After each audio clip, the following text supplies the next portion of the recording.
I begrudgingly earn a living repossessing bank collateral in the form of motor vehicles. As you can probably guess, most people I deal with are not too happy to see me. For some background, I am not your typical repo man by looking at me. Most guys I work with are over 6'3", 200 through 300 pounds, bald with a beard. I know it sounds specific, but it really holds true in my experience.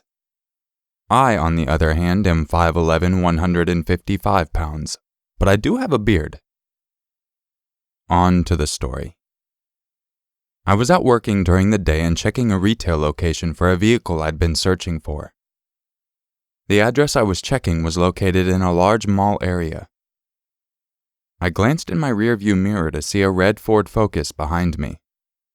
He made a few of the same turns I did, but I didn't think twice about it. After the 7th or 8th turn that he mimicked, I decided to pull into a parking spot. I figured he would either move on or come to talk to me if that was his goal. I noticed he was on the phone in my rear view. I parked the truck and watched as the car parked about 50 feet away from me. Okay, fine. I noticed the man driving the Focus was staring and pointing at me as he spoke on his phone, so I decided to ask what his deal was. When I approached, he got out of his vehicle, which was alarming, so I backed off and didn't get any closer. I leaned my head out my open window and said, "Is there a reason that you're following me?" He moves his phone away from his ear, covering the microphone, and yells, "Yes, you're harassing people on private property. The cops are on their way." I told him that was fine and I would wait around to speak to the police. He yelled some more unintelligible nonsense as I put my window up and sat pretty waiting for the police. A few minutes later, a cruiser shows up behind me.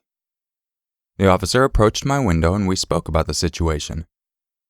I told him that I'm permitted on private property unless I'm explicitly asked to leave by someone who owns the property or works security, which he agreed with. Long story short, the police told me I was good to go and asked me that I not engage this man as I left. I complied and planned on moving on with my day. About 20 minutes after all of this, I glanced in my rear view to see the same Focus driving a couple cars behind me, so I parked again out of frustration. I immediately exited my truck and lit a cigarette. The man driving his car screeched up beside me and exited it without putting it in park, rather putting it in neutral. As his car begins to roll away, he turns away from it, screaming at me about violating his rights to privacy and harassing the public at this mall. I calmly told him that I was already cleared by the PD and I was losing patience. I told him he needed to leave right then before I called the police. It was at this point that his vehicle struck the concrete base of a light pole and stopped. He started screaming and saying that I crashed his car.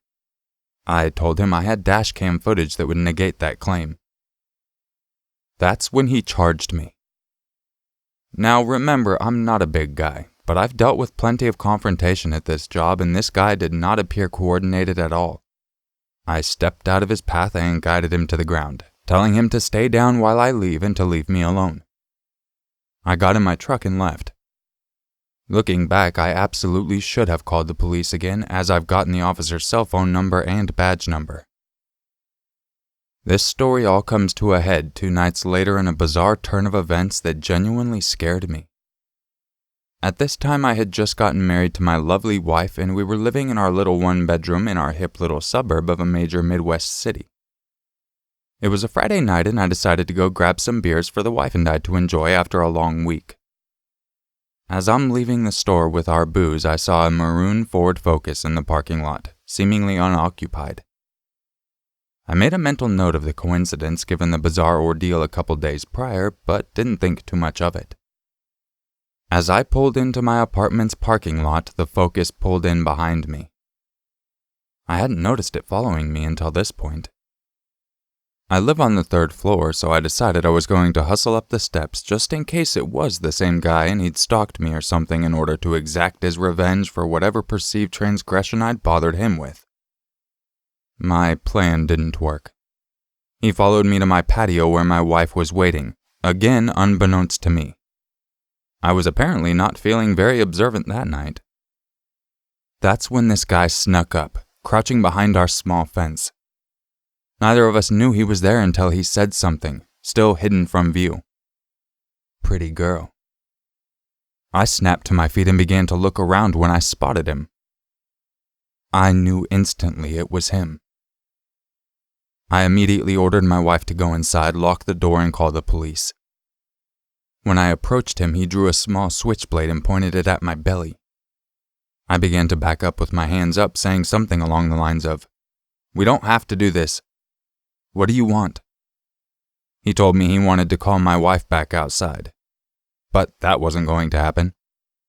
I'd rather be stabbed than expose her to this man, so I told him as much. He lunged at me with the knife, grazing and cutting my side as I attempted to grab and redirect his forearm.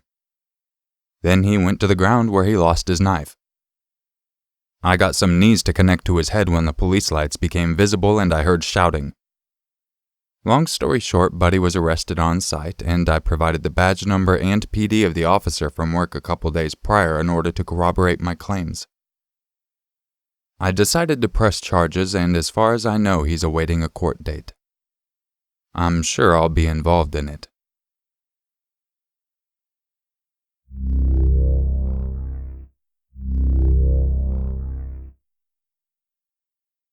I was 15 years old, and back in those days, you'd usually catch my friends and I at the big AMC movie theater. It's a huge theater. Kind of reminds me of an airport almost, and it was a popular hangout for kids that age on the weekdays. I remember going to the movies one night with my friends, and a group of guys approached us. We started chatting and flirting as you do at that age. They said they went to one of the local high schools. One of the guys I was talking to eventually asked me for my phone number, and I gave it to him. I was naive and thought this was harmless. These were the days before cell phones were ubiquitous, so I gave him my home phone number. He called me maybe a day or two after that, and we talked for a bit. We had a few more phone conversations here and there before he asked me on a date. As we made plans to meet, he told me that he needed to tell me something. He admitted that he wasn't actually 16 or whatever age he said he was, and that he wasn't in high school. He was 22. I fell silent, trying to think of my response. But there was more. Not only was he 22, he had been in prison and was recently released. Why? Accessory to murder for being in a car when his friend shot someone while driving by. I still remember the feeling of being frozen in fear. I calmly told him that I didn't want to talk to him anymore and to please never call me again, and hung up. After I hung up, the phone immediately started ringing. I picked up, and before I could even say hello, this man that had called back was already screaming at the top of his lungs into the phone. I can't remember exactly what he was saying, but it was along the lines of, "Don't you ever hang up on me," calling me every name in the book. So I hung up again, this time leaving the phone off the receiver. I remember being so scared to tell my parents because I didn't want them to be disappointed in me. They were always so proud of me for making good decisions.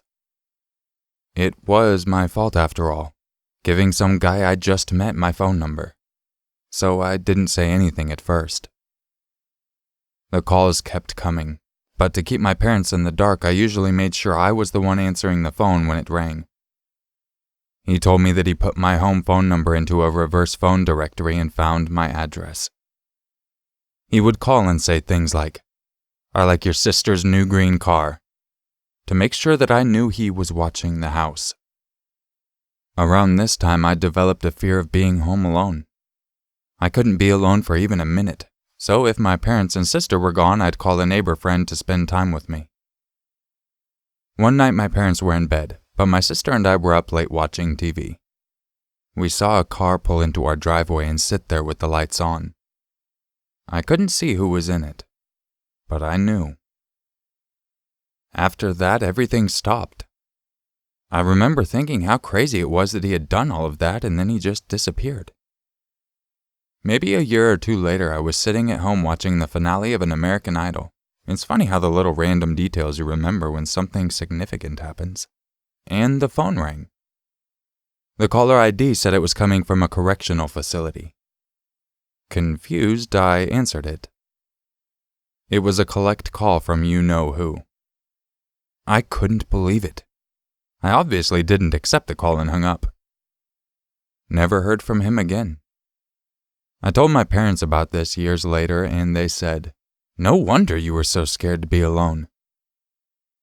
I should have told them at first because it could have escalated even further.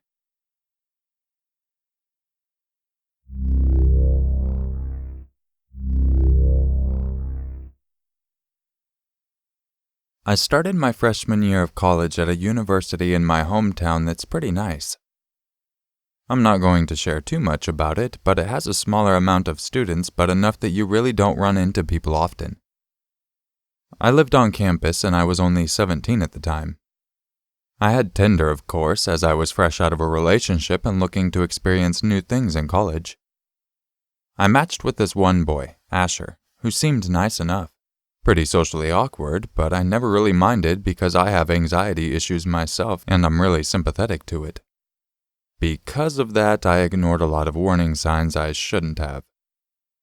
We texted for a while and he seems really nice and caring. He wanted to know a lot about me, which I wasn't too keen on sharing, but I told him the basics and we texted kind of regularly. He lived on campus as well and invited me to hang out.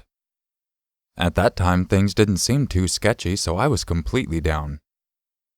When I first met him, that's when things started to get uncomfortable.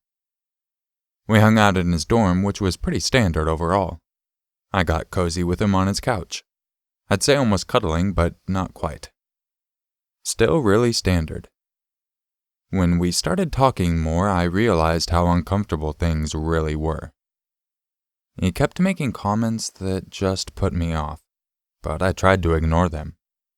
Things like, "I've never cuddled with anyone before. Sorry if I'm doing it wrong."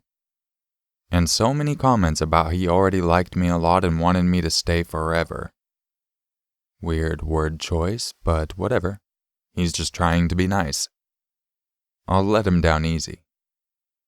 I ended that hangout pretty quickly for some false excuse and went right back to my room. He kept texting and professing how much he was into me, and I told him sorry, but I wasn't looking for that kind of a relationship, so I don't want to keep things romantic. A bad lie, but I'm very non-confrontational and didn't want to be mean. That's when things started to get really weird. He sent me this long paragraph saying about how it was okay I didn't want a relationship now and that he'd wait for me and save his virginity for me. We had never talked about anything sexual. I had never even really told him I liked him or flirted back. I just never turned him down. It was one of the creepiest messages I'd ever received. Unfortunately, that was just the start of all the weird things to come. He wouldn't leave me alone even though I kept trying to de-escalate things, and I kept running into him all over campus. I wasn't sure how he suddenly was nearby when my classes ended, and I wasn't sure why suddenly we're both in the dining hall at the same times even though I hadn't changed my regular routine. But I tried to brush it off. Definitely a mistake. I ended up turning him down completely because I was getting creeped out and couldn't figure out how he wasn't understanding that I didn't want anything romantic or sexual with him. He started guilt-tripping me, telling me about how he was going to kill himself and no one was ever going to love him. I've been in a manipulative relationship in the past, and I recognized that behavior right away and shut it down. I told him I couldn't be friends with him, and in my head that was that. He didn't reply for a while, but when he did, all hell broke loose. I was luckily out of town at the time for a concert, so that made me feel a lot better. He went off, sending me paragraph after paragraph about how horrible of a person I was and how I was a slut and needed to get put in my place, etc., etc. Regular R nice guy things. I could handle that. I just ignored it. Then, once the regret set in, he made it his mission to win my love however possible. He apologized profusely, telling me how he couldn't be all alone and how I was his only friend and how much he loved me. Whatever. Terrible, but I didn't care about that. Then, I guess to prove his dedication, he did the creepiest thing yet. First, he told me he was outside of my room. We did not live in the same dorm building, and you can't get into the building unless you live there. I don't know who let him in. I wasn't there and my roommate was out, so that was okay. I texted back at that point and told him to leave and how wrong and creepy that was. And he pulled out his last resort. He just sent me screenshots of my contact in his phone. On Apple devices, you can fill out tons of information and have a note section. Everything was entirely full. He knew my home address, my room number on campus, my parents' and brothers' names, my pets' names, my schedule. It was terrifying because I'm a fairly private person. My Instagram is my only social media and I do not share that much of it. I don't think I'll ever find out how he discovered all that about me. I blocked him on everything right away and reported him to the school. The school did nothing at all. I still see him on campus and he still tries to approach me when he sees me. I always duck and run. It's worked so far.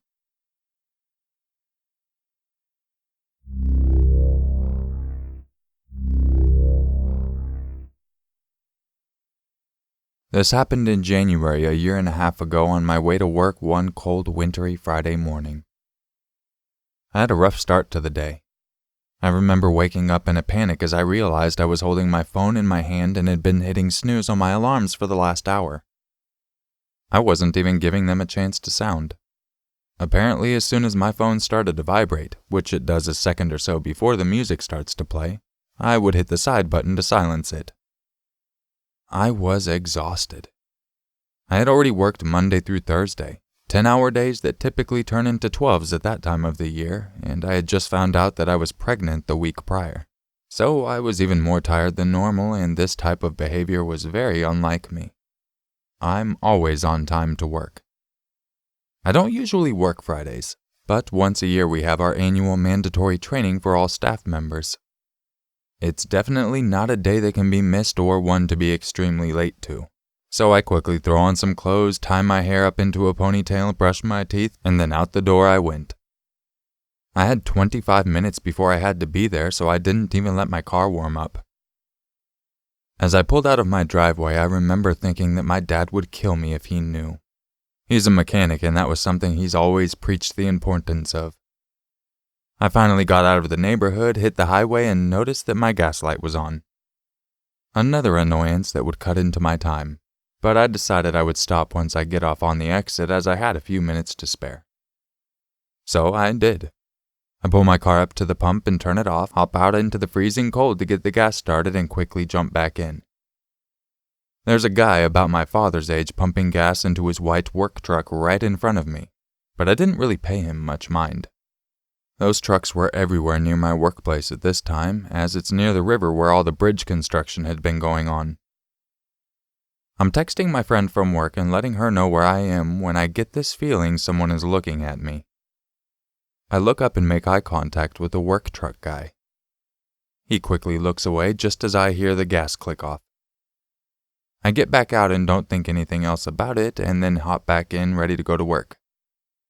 At this point, I probably had about 5 minutes left, which would have been plenty considering the proximity. I pressed the start button. Shit, I thought as I did it again, only to hear the same sound. What do you know, my car won't start. Battery's dead, and for the second time that morning, I thought of my dad and his advice. If I would have just let it warm up, I wouldn't be having this problem right now. I try for a third time hoping it's the charm, but it's no use. The guy in the work truck notices at this point. He starts making his way towards me, so I step out of my car. He asks me if I'm having car trouble, and I tell him that I think my battery's dead. He tells me that he can help me, but that he doesn't have any jumper cables in his particular truck. He does, however, only work right down the road. He's on one of the bridge crews and has a set there. He says he'll run to get them and come right back. I tell him he doesn't have to do that, but he says he doesn't mind at all. I think about it for a second. My husband's at home already asleep at this point. He works third shift, and I don't really want to wake him if there's no need, and my dad's already at his job. I remember thinking that he probably has a kid my age somewhere, one who he would hope someone would help in this type of situation one day, that he's just probably a father trying to help, and so I say okay and thanked him for his help. He said no problem, that he'd be back in a couple of minutes and left to get the jumper cables. I usually have a set in my car, but had loaned them to my brother the week before and he hadn't returned them yet. As I'm waiting, I call my boss to let her know what's going on and that I would be in as soon as possible. She offers to send someone out there to help, but I tell her about the work truck guy and that I'll call her right back if this doesn't work. By the time I hang up, he's back with the cables and we get my car started back up again. We let it run for a few minutes and make small talk. That's of little importance, like typical strangers do when they try to fill the silence. It's during this time he asks me if I'm a nurse. Immediately I'm alarmed because I'm not wearing any scrubs. I think he can see the shock on my face because he quickly said that he noticed my license plate when he was pulling back in. I laughed in relief and slight embarrassment as I remembered that my license plate is in fact one of those state-issued nursing ones and replied that yes, I am a nurse and that I'm actually running late for work. He asks if I work at the hospital up the road, to which I reply that no, I do not. Now he's the one that looks confused because where else would a nurse work, right? I don't want to give too much away. I'm still a woman and I watch the news. And I feel a little uncomfortable with my questions. But I don't want to be rude. So I say, oh, I work at a facility not far from here, and I just leave it at that. I mention again how I'm running late and he unhooks the jumper cables. I thank him and again we both get back into our vehicles and drive away. I let him pull out first and then I proceed to take a roundabout way to work, just in case he was watching. I felt kind of silly. But you never know, right? I finally get to work and jump straight into the training. I honestly don't think about what had happened that morning again except here and there when my coworkers asked a few questions in the break room during lunch. The long day finally comes to an end and we all head out. As I'm walking towards my car, I see a piece of paper shoved down into the driver's side window. I stand there and look at it for a second, thinking of that guy from the morning, and then glance around the parking lot. I don't see anything unusual and remind myself that he didn't know where I worked. I laugh for being so paranoid because it's probably a note from my best friend who actually does work at the hospital a few blocks over. We leave each other notes occasionally if we see each other's cars we drive by. I started it back when she was going through a rough time the year before, and it just kind of became our thing. As I'm sure you guessed, the note wasn't from her. It was from the work truck guy from that morning. I don't remember it all word for word, but most of it I know I'll never forget. It made my skin crawl and thoroughly freaked me the hell out. It listed his phone number at the top with an arrow pointing to it and it said, "Call soon. Love." It said that he felt we had this connection, one of two souls, and that he wanted to continue getting to know me. That he knew the reason why he was at the gas pump in front of me that morning was so that he could find me because the Lord knows he had been searching for me so many years now. That he couldn't just let me slip away. We just couldn't ignore fate like that. No, not when it had been made as clear as it was that morning. I dropped the piece of paper like it was on fire. Felt my heart drop with all my panic and paranoia that came over reading it. I was so freaked out that I immediately called my mom, my dad, and my husband. I didn't want to drive home. What if he followed me? Did he not see the wedding ring? How did he even find out where I worked? He literally had to have driven through about 20 other medical facility parking lots just to find my car because I watched him drive off in the other direction and never saw him turn around in my rear view. Trust me, I was watching. My work building is kind of hard to find too, with it being off the main road and on a side street, especially from a man that lived a couple hours north from here as he told me earlier during our small talk. He wouldn't have been familiar with the surrounding area enough to just come upon my car like that. I didn't walk in or out of work by myself for months after that. Not until well after the bridge was finished. It's always nighttime when I arrive at work and for that part of the year when I leave, so there's no way in hell that I was going to walk across the dark parking lot by myself. I've never seen him again, but that hasn't stopped me from feeling like someone is watching me at random times. That type of paranoia just kind of sticks with you. If only I had just listened to my dad's advice and let my damn car warm up. But that's a mistake I have not and will not ever make again. I can guarantee it.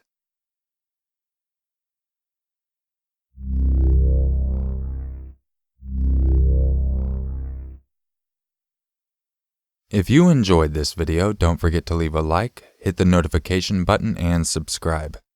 And if you would like to submit your own story, make sure to email it to urmaker6260@gmail.com. And if you would like to help support the channel, I would love if you went and checked out my Patron page. You can find a link in the description. And if not, just share the video. That works great.